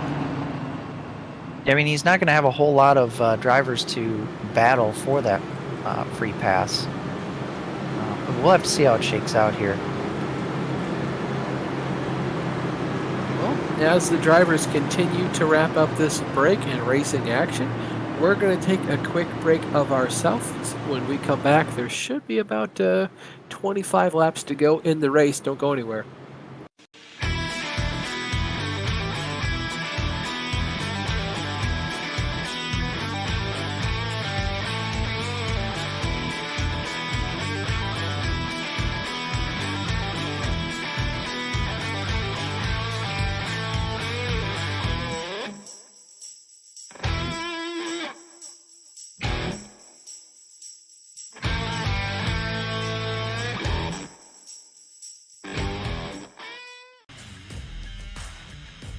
This is your chance to get behind the wheel.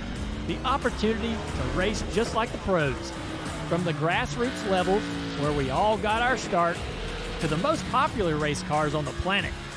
From the fairgrounds of Nashville to the high banks of Daytona, to tracks that will never be forgotten. Realistic driving, intense competition, all from the comfort of your own home. This is the ultimate motorsports simulation. This is iRacing.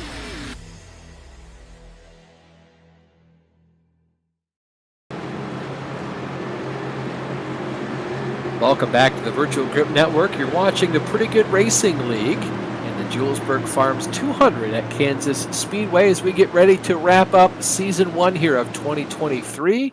We've got about the better part of 25 or so laps to go here in this final round of the season. Mike Rasmus is your leader. So far, it looks like Michael Krobach should be in the second position, but things continue to work out extremely weird. We just had everybody be trapped a lap down. Jeff Ward is still a lap down, but the rest of the field back to 12th position is on the lead lap. They're just separated by Brady Cure there on the bottom. Mike Rasmus pulls away. See how hard Jeff Ward wants to fight for this lucky dog spot. He does have to compete with that 25 car just behind him, and the car on the freshest tires, just like our leader Mike Rasmus, is the other Michael Krobach. Yeah, and Austin, not just Jeff Ward competing for that lucky dog with Brady Cure there, but he may actually go up here and try to pass the leader, get himself rightfully on the lead lap in case that caution comes out. He can pit with those guys on the same lap and work his strategy that way. Michael Krobach trying to see if he can't work his way around this lap car. Brian Yazik is up there as well. And how about the man that's already won a high five of races this season? That's Scott Eckridge in that 70 car, working his way down to the inside of the 7 machine of Chris Stouffer as they come off of turn 2. Scott is currently in the 8th position. Well, Jeff Ward is definitely driving hard. He got extremely loose off of turn 2, caught that car all the way down at the apron on the backstretch, able to keep it going. Yeah, he's making up a lot of ground between himself and leader Mike Rasmus as Brady Cure continues to tumble down the field. Cy Ferris goes to pass him now. Scott Eckridge and Chris Stouffer getting down to his inside as they go through turns 1 and 2. Scott Eckridge, again, he's your championship leader coming into tonight. He's pretty much locked up the championship to this point in the night, so everybody else racing for second in the championship, but thankfully still racing for that all-important victory here at Kansas. Oh, Yasmin's got on the outside wall. That checked him up a ton. Yeah, and everybody behind him doing a great job not to run into him because you're committed to that corner exit. It's very hard to not run into somebody when they're that much slower than you. So those guys doing a great job out there behind him. Oh, look at how close Jeff Ward is to retaking his lead lap position here. He is within about a car length and a half right now of Mike Rasmus as they go down the back straightaway. I'll be really interested to see how much harder Jeff Ward wants to fight for the side-by-side as they come off of turn 4. Jeff Ward's going to unlap himself at at the line. We'll see if Mike Rasmus has that momentum on the high side. He might just let him go. Yeah, if I would really clear him. Yeah, definitely. I would not race him super hard because that's just going to wear your tires out. Jeff has plenty of speed. He'll eventually start to pull away or run a different line than you anyways, but that really helps Brady Cure here. If we get a caution, he is now that lucky dog candidate, and we'll get back on the lead lap. Yeah, and he's got a lot of room between he and Drew Carroll. That's that one car way far back, far right of your screen, just barely coming into shot, that target machine of Carroll.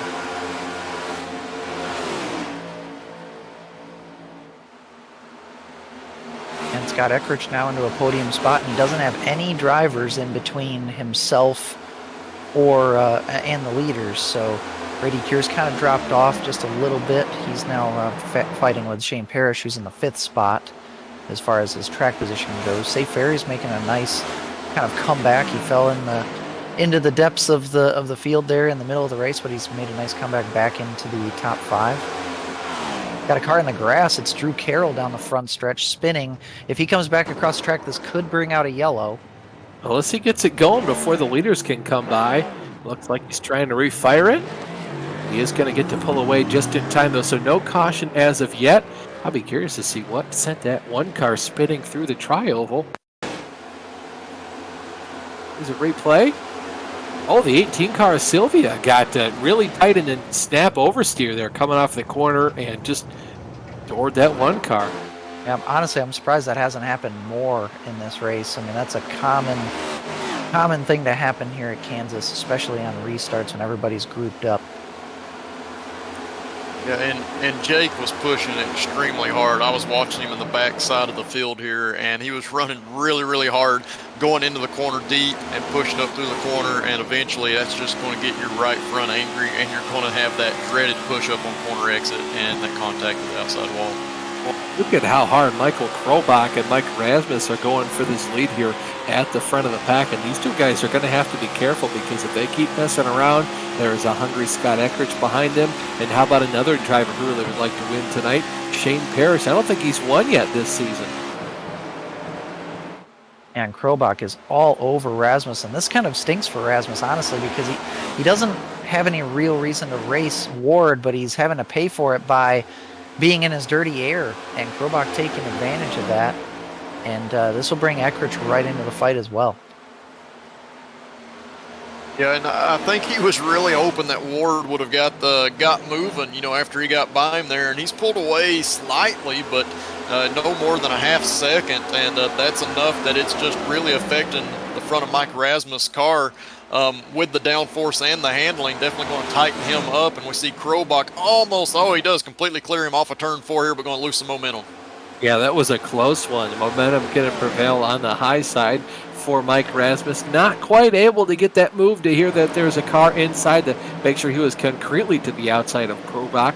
We'll see now if Krobach can pull away from Rasmus. Maybe he puts Jeff Ward another lap down too. All the meanwhile, Scott Eckrich continues to close in on these two drivers up near the front of the field. Yeah, and Austin, the one thing I've been watching with Scott is that he was the only driver that from the very beginning of the green flag was running right down along that white line through the corner, and he's continuing to do almost that. He moves up here through 1 and 2 a little bit, so he's starting to move up a little bit, but you see he's pretty well staying committed to that low line. And what that is doing for him is saving his tires. He is not pushing this car any at all. He is only driving the car to what it is capable of, running that low line, and he's going to have some really good tires at the end here and should be making a big run. Yeah, Michael Krobach did a good job to pass at Mike Rasmus, but now that he's again gotten into that wake of Jeff Ward up the road here, he's getting that dirty air on his car. He's really just stalled out, and I think this is now time for Scott Eckrich to shine, just using that bottom lane. If I were either two of these Mikes up the road from him, I'd start running that bottom. Get yourself some of that clean air. I think definitely the bottom line is going to prevail. I'm just kind of more of a bottom feeder myself. Yeah, I'm along with you there, Austin. It's just something that naturally I like to do myself as well. But at this point, knowing that Scott is starting to make that progress and move forward, these drivers are going to have to start looking in their mirrors and seeing the line that Scott is running. You see him running through the middle of 1 and 2. If he gets any closer, you're going to have to start moving down and running that line, start to take that air away from him. And it's really going to be like a mirror type game. You're going to have to look in your mirror going into the corner to see where Scott's going to go, because the more you take that air off of his car, the less progress he's going to be able to make. And Jeff Ward continues to be a thorn in the side of these leaders here. He continues to stay just about a half a second in front of him. And Kenny, I still can't quite understand the strategy here out of Jeff Ward, but it's very likely that he knows something that we don't. Yeah, I'm not sure. I mean, and maybe he thought it was going to just like play out differently, but he's essentially just kind of wasted a run. He's going to make it easy for him to get the free pass, but he could have been in this battling alongside. The only thing I can maybe think of is maybe he thought that with him taking the wave around along with all these other drivers, maybe he just thought that was, he wasn't going to either have the pace, or just him being equal with them was not going to work. So he just thought of doing something different. And you guys we all know that sometimes you'll make these last second calls to pit road or calls to stay out, and you're like, why did I do that? But at that point, it's too late. Yeah, and he might have too just kind of followed Michael Krobach down pit road, or known that Krobach was going to be able to pit, and he said, I don't want to be offset from him. I want to win this race, and brought that car down pit road. Just not even thinking second, about thinking twice about it. You see Scott Eckrich now as we ride on board. This is out the rear end of the Michael Krobach machine. You can see the two-wide battle there for P2 on the racetrack between Scott Eckrich. He's that 70 car on the bottom now, just behind the 68 there of Mike Rasmus. He also could have thought that maybe somebody else was on the lead lap, was going to stay out, and would have not allowed anybody to wave around, which would have forced everybody to pit anyway. With how weird the running order was at the time of that caution, I wouldn't be surprised if that happened either. And to his credit, I think it was Aaron Bean. I'm not quite sure who, but it looked like there was another driver who was on the lead lap that could have easily destroyed the race for almost every other competitor out on the racetrack.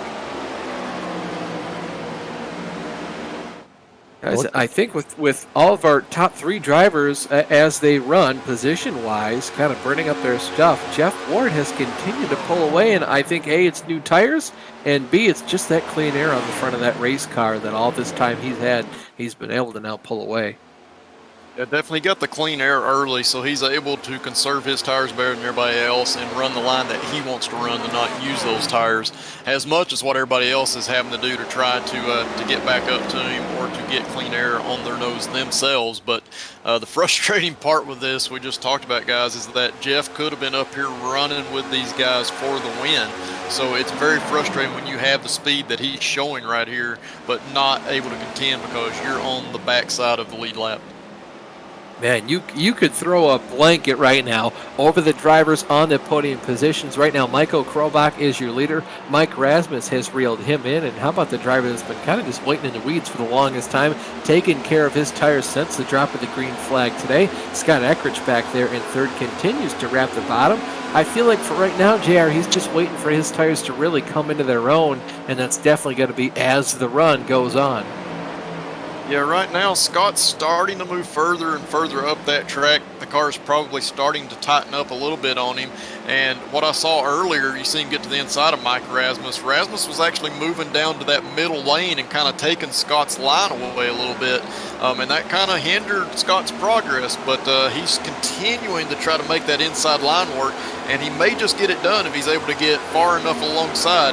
Not this time, but next time he could get far enough alongside that he's able to pull that 68 car back on the straightaway. Yeah, we'll see if he can do it here as the laps now tick down. They're going to have 5 to go next time by, so they'll be getting that high five from Barney the flagman. Michael Krobach trying to hang on for his first win of the season. Mike Rasmus trying to do the exact same thing. And for Scott Eckrich, he's looking to get too many wins for one hand to count on. This will be his 6th if he can grab the checkered flag. How about last year, too, guys, at Darlington? He also went on to win that race and the championship. And Rasmus, that was his first time going to the bottom. And now he's committed, because if he doesn't make this pass, there's a high probability he could actually get passed by Eckrich unless he slides up, which he's going to do right here. But it'll allow Eckrich to make a move with Rasmus lacking the momentum down into turn 3. But now, as Rasmus is going to scrape the wall, and that's going to allow Eckrich to slip into second. Yeah, that really killed his momentum there, especially in the center of the corner. He's going to lose a lot of time to these guys. He should gain it back, just how well these cars draft, but that's going to open up a lot of doors now for Scott Eckrich to only have to make one pass to get the lead and the win, and I'm sure Michael Krobach is not too pleased with how that played out. No, definitely not. Krobach was definitely hoping that those guys stayed single file a little bit longer, holding Scott back in that 3rd position. Now he's going to have to fight Scott, who is continuing to run that lower line through 3 and 4, trying to get some clean air and a momentum. I mean, you look, he's running the lower line, which should be slower down the straightaway, but he's not losing ground, guys. Yeah, well, JR, I kind of got to wonder, at what point, if you're Scott Eckrich, do you just say, you know what, screw it, I'll just throw a slider line into one of these corners and just hope that it works? Do you leave that till the white flag comes out in turns 1 and 2, or how about the other end of the track and really not give Michael Krobach the opportunity to fire one to slide job back off at you?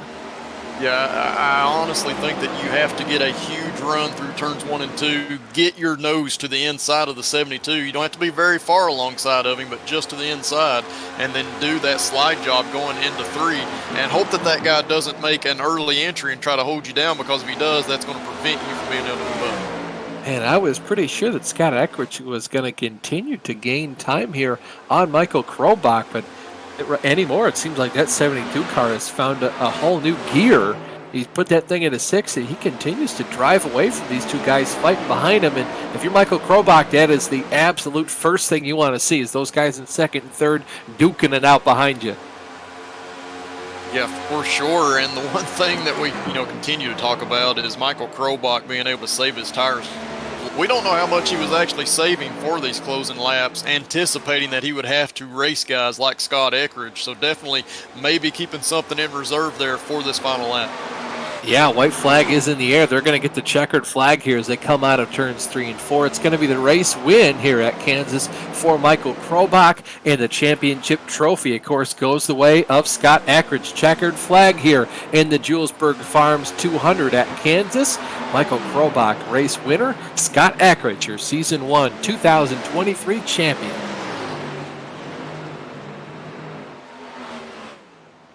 And while we wait for iRacing timing and scoring to do its thing, we're going to take a quick break. When we come back, we'll go through the complete finishing order in terms of the on-track results, and then talk to our top 3 finishing drivers. Don't go anywhere. We'll be right back. This is the world's premier online racing simulation. iRacing puts you in the driver's seat from your home computer with the most realistic online motorsports experience you'll find anywhere. Race virtually in the world's biggest events with officially licensed series, cars, and tracks. From the high banks of Daytona to the blistering speeds of Indianapolis, the dirt of Eldora to the world's most legendary road courses. It's all here, and with more than 180,000 people just like you already driving, you'll always have someone to race. Ready to get behind the wheel? Sign up at iRacing.com to get started.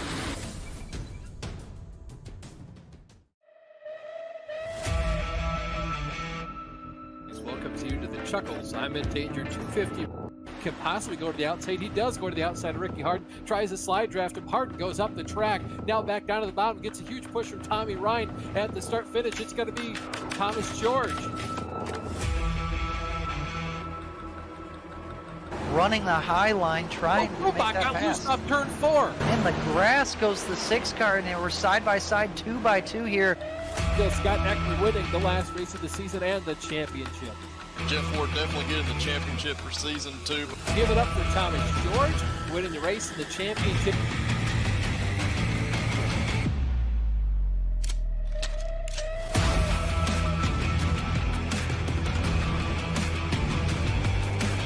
George overshoots the corner. Scott puts that car just where he needs to on the middle. It's going to be a drag race through the kick.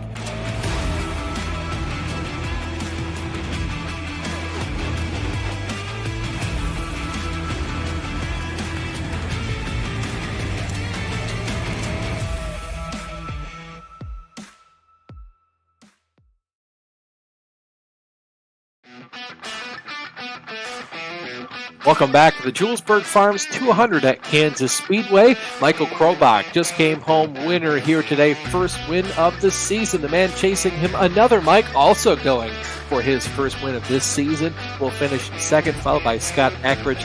5-time winner on the season. Brings home as well the season championship trophy.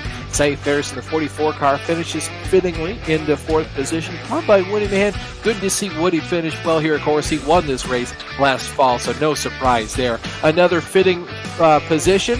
How about that 66 car coming home in the 6th position? Don't give a shout out to the devil, though. Be careful with yourself there, Shane. Azai Dupre finishes in the 7th position, and Brian Yazik comes home in the 8th spot, followed by D. Dan Biozzi in 9th, and Chris Stouffer in 10th position. Strong run for Chris today. Looked like he might have had a pretty good shot at even getting the podium. Creighton Carter finishes in the 11th spot, followed by Jake Sylvia in 12th. Jake led a lot of laps today. Unfortunate finish for him, followed by Jeff Ward. The first car, one lap down, made a sketchy pit road decision there towards the end. Unfortunately, it didn't really work out for him. Aaron Bean in his series debut comes home in the 14th position, followed by Grady Keir in 15th, with Drew Carroll making his re-debut, we'll call it, in this season in the 16th position, followed by Jason Galvin in 17th. Ryan Rose finishes in the 18th position, followed by Anna Beachersky in 19th, and Joe Passer rounds out the top 20 with Vincent Crow in 21st and Matthew Wheeler in 22nd. And now I believe standing by with our big winner here tonight, Kenny Kibbe with his best friend Michael Krobach. Yeah, Michael, down in victory lane with you. You picked a good time to get a victory here. You did all that you could in this championship here in the final race. Got some stage points. This race just seemed to kind of play right into your hands. Yeah, Kenny, we had a good week at Kansas in the officials. We did a bunch of A Open, C Open. I think we won 5 or 6 of the open races, and then we did some fix as practice for this race, knowing that the fix setup will probably burn the right front off, and we were out to lunch. We still got, second or third a few times, but I was burning the right front up in every fixed race I ran. And there was one guy, my good buddy Eric Royce, streamer, his house on Twitch. He started 15th in one race, got spun mid-pack, but lost like 6 seconds, and drove it right through the field, under green, 50 laps, and beat me by 2 seconds, and I was determined to not let that happen again. So I pulled up his Twitch stream, saw what he was running for Master Cylinders, loaded that up in the 72 car tonight, and here we are in victory lane. I guess I should be taking notes. I'm glad you didn't watch my stream this week because I was abysmal in NIS at Kansas. Could not figure that setup out. But, talk about that battle at the end. It came to kind of a 3-way battle between you, Rasmus, and Eckridge. But then you also had the lap car of Ward there trying to do all he can to keep his track position. Was Ward affecting you at all with the dirty air once you got to the lead? And how much were you kind of paying attention to the lines of the drivers behind you? Yeah, a couple things there. So, when that caution came out, I was running P2, but Rasmus had the whole field a lap down. And I knew, a couple of years ago on iRacing, if you're the lucky dog and you pit, and then the wave around cars stay out, sometimes it would cycle the lucky dog behind all the cars that got waved around. So I was really nervous. If I was in second, I didn't want to be on older tires than Rasmus, because I figured, we were pretty even, at least on the long run, me and Rasmus, and I didn't want to have a disadvantage on tires. But I was concerned that, iRacing didn't fix that lucky dog rule, where Jeff and Brian would get waved around, and I'd cycle behind them and lose track position. So I was really nervous about pitting, but I figured it was a gamble I had to take. I'm glad I had even tires with Rasmus. I think being able to stay ahead of Scott, that was probably because I had about 5 lap fresher tires. He didn't have those fresh tires with the wave around. And then getting in behind Jeff, it snugged me up a little. I could feel the aero push a little bit on my nose. It didn't hurt too much. I think if the run stayed longer, it was like a 50 lap run to the end or 40 lap run to the end, I think that would have hurt. I think I would have plowed too much. But that was the perfect amount of snug to just get by Rasmus and stay in Jeff's wake and pull away. Yeah, had really good execution there at the last run, and good execution this entire race. Showed a lot of patience, and it just kind of seemed to fit your style. But I don't get to make fun of you for being the highest placed points getter without a win. Yeah. So, looking into next season, though, we don't have a for sure schedule yet, but we can figure out. It's up there, Kenny. It's up there. Okay. It's up there on the website. Or you gotta go through Sim Racer Habit. You'll find it. It's like a few clicks. But yeah, with Scott, Is that your question? Well, I was going to say, looking forward to next season, what's your expectations? Do you like the schedule looking ahead? Yeah, I do. I mean, it'll be good with Scott, starting at the rear again and not being eligible for bonus points. I think that kind of throws the championship wide open. I expect a good battle again with Jake Sylvia, Vincent Crow, Crow versus Crowbach Show Part 5. I don't know, whatever this is going to be now. Mike Rasmus, Jeff Ward's going to be up there. I think, he'll probably start to be eligible again for points. So that'll make it real interesting. I think we only have one road course at Sonoma, so that kind of, it helps me out there with mostly being on ovals, and only one super speedway with Atlanta Super Speedway, and I've had pretty good runs there in the past. So I think the schedule does play into the 72 teams' hands, but there's a lot of strong and pretty good competitors in the Pretty Good Racing League. For sure there are, but it's been an exciting season, good end to the season 1 for 2023 for you. Who would you like to thank for the run tonight and for the season in general? Yeah, again, I got to thank Eric Royce's Twitch stream, because that was, the key deciding factor in having to save tires tonight. You guys for putting on great broadcasts, entering our 5th season. It's always a pleasure to be working together, and happy to have you on board as the official broadcast partner of the Pretty Good Racing League. MC Squared Editing Services, Elite Performance Industries, Clipping That Apex, Mayhem Speed Laboratories, Thumbs Up Cancer Down, Carolina Sim Shop, The Joy of Driving, Graphics Esport, HPP Simulation, Sim Racing Apps for helping me with those lap times, and just everybody who's shown up tonight. We got a couple new guys run tonight. We've had new people join throughout the season. If you're looking for a Pretty Good Racing League, check out prettygoodracingleague.com. That was Michael Crowbach, our winner. Thanks for talking with us, Michael, and we'll see you next season. Thanks, Katie. And I believe we'll send it to J.R. Shepard, who's caught up with our second place finisher, Mike Rasmus. Indeed, Kenny. Hey, Mike, first off, congratulations on the second place finish here tonight. But I want to get started talking about that late race strategy coming to about 30 laps to go. You were the last one that was going to be coming to pit road. What was your thinking there, and were you excited when you saw that caution come out before you pitted? Yeah, I was laughing. You kind of stay out hoping something like that would happen, and literally the last lap, it could have possibly happened. It came out, so I was kind of super lucky in that regard, and I knew I didn't have the pace, just running. I didn't have that much practice this week, and couldn't really understand the tires or how to drive the car or what line to take, so I was kind of in the dark and just running my race. So I figured I'd just stay out, and sure enough, I think I put almost everybody a lap down there, so made it kind of easy for me to get a real good finish at the end. Definitely a good strategy for sure, and kept us all guessing in the booth as to what was happening behind you on the track, trying to sort out that running order. But I do want to ask you a few questions about just this car in general at this racetrack. We speculated with what we know about the car that this is typically a tighter setup. How was that setup racing around other cars, in particular when you were right behind somebody? It's pretty tough because you really have to. You kind of have to time things right, and you kind of have to get lucky in the same way. Like, it just depends what people do in front of you. If you can avoid losing as much momentum as them, and then you get a run. It's not really about. To me, it wasn't about driving faster than people. It was about sort of how can you maintain your momentum while someone else gets slowed down, and then take advantage of it also. So all those things have to be in line for you to make any great passes here. And the other side of it is like saving tires. I guess people can. If you really drive careful the first half of a run, you can make up so much time on the top later on. So that's kind of what some people were doing. And I was kind of in between. I just couldn't decide what I wanted to do all race. So it's kind of funny. You run these races and you kind of figure out what you need to do, and then the race is over. So, if we did this again next week, I'd have a better idea of what to do.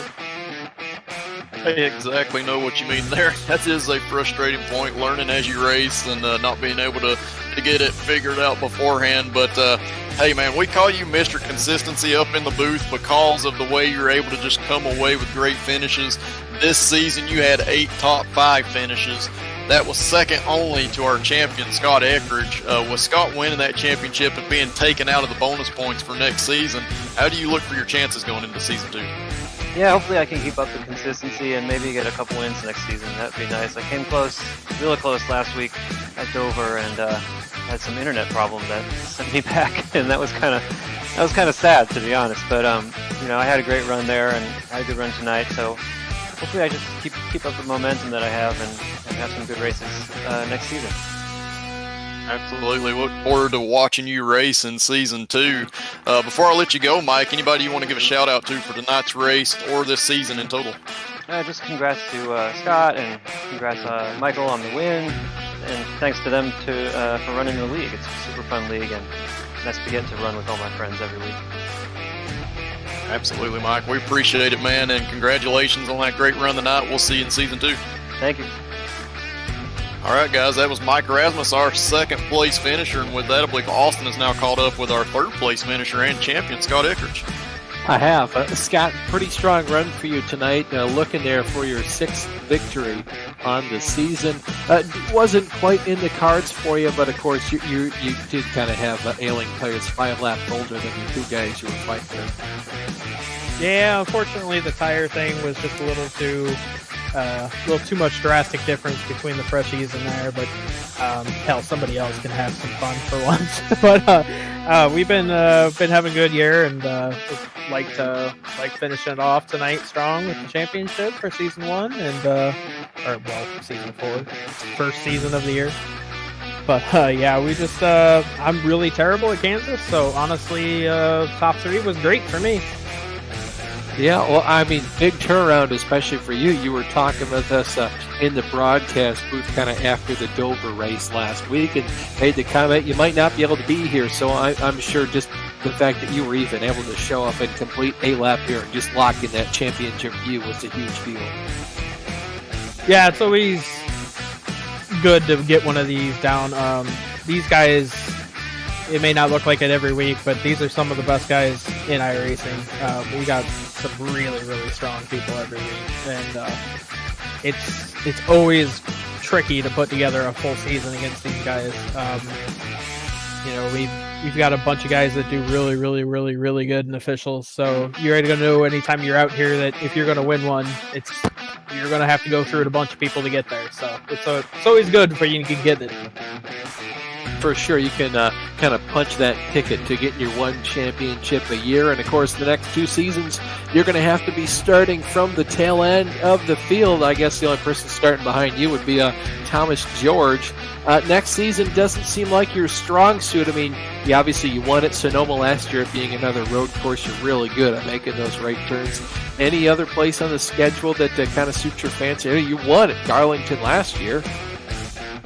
Yeah, it's real hard to say with this new tire model, the way that it is. Every race is just so much different than last year.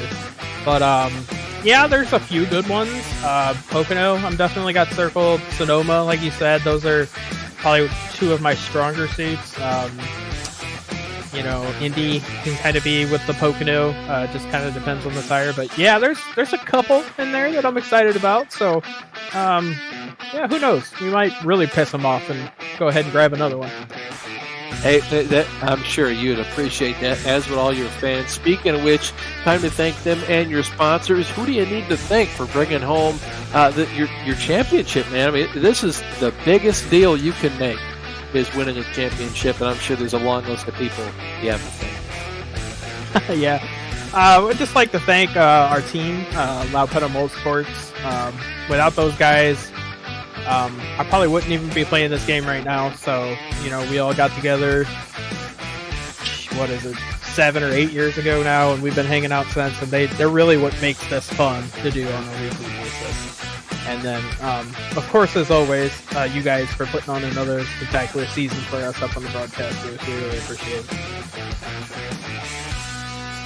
For sure. Well, thank you, Scott, for your kind words. Congratulations on your championship. I can't imagine a more deserving person, especially for this season alone, but really enjoy every time we get to talk to you, especially up here in the booth. Savor this victory, man, this victory in the championship, and just appreciate you taking your time to come talk to us.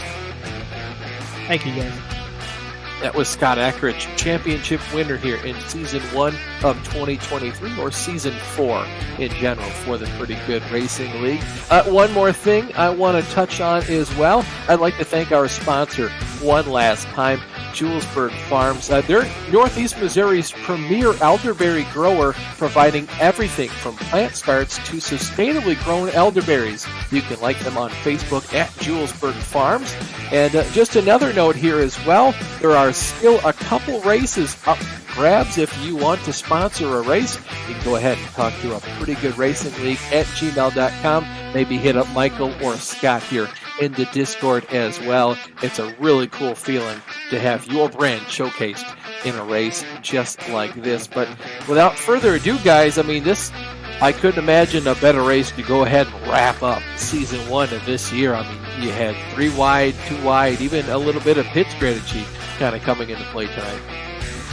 Yeah, absolutely, Austin. This race kind of showcased what the PGRL series is all about. A lot of side-by-side racing, good hard racing for the lead.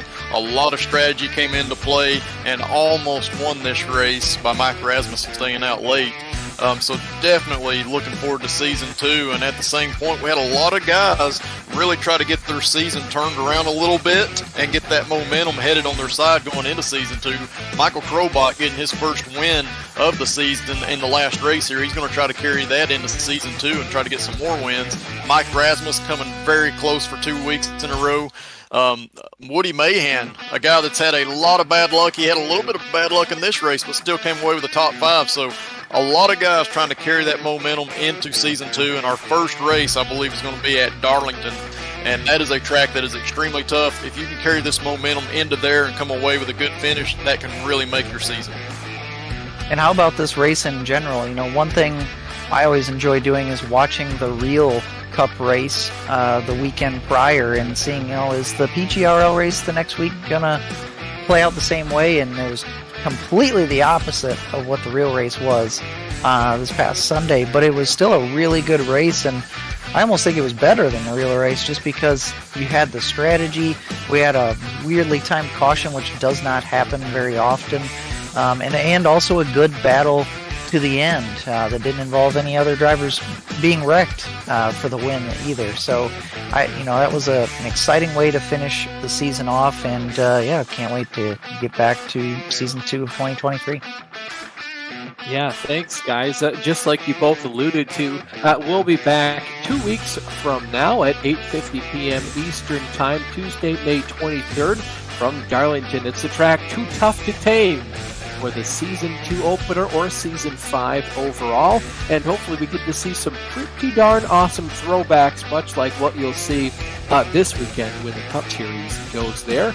And the next Virtual Grip Network broadcast, that's going to be this Friday, May 12th, as the Bootleg Racing League Super Late Model Series heads to Irwindale Speedway.